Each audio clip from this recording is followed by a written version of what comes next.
So some of you guys might have this issue with your ratchet where it engages on one side or the other, but you can't really switch it once it's gotten a tooth bit or whatever. I'm going to show you how to fix that today.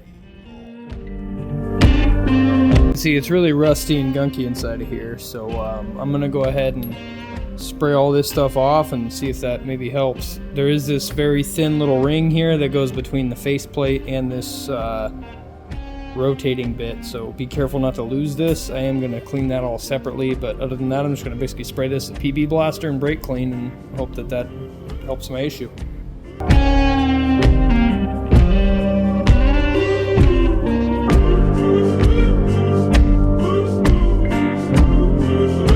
He's got the parts all sprayed off and cleaned up a little bit with my rag. Now I'm just going to go ahead and reassemble and this thing should be good to go.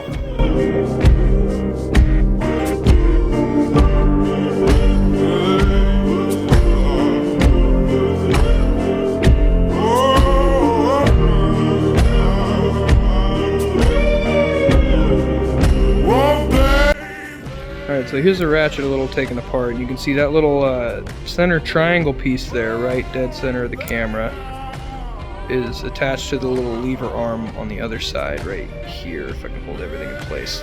That's what's moving that little triangle bit. Now, you can see these little arms engage and disengage depending on where I have that lever at, and that's how the ratchet tightens and loosens depending on which setting you have that lever in. Anyways, I hope you guys enjoyed the video and found it helpful. Best practice is to just not leave them outside all the time like I do and dry them off before you throw them back in your toolbox, but sometimes I'm in a hurry and I just want to get back home from whatever I was doing. So hope you guys enjoyed the video, hope you find it useful, and other than that, have a wonderful rest of your day and God bless.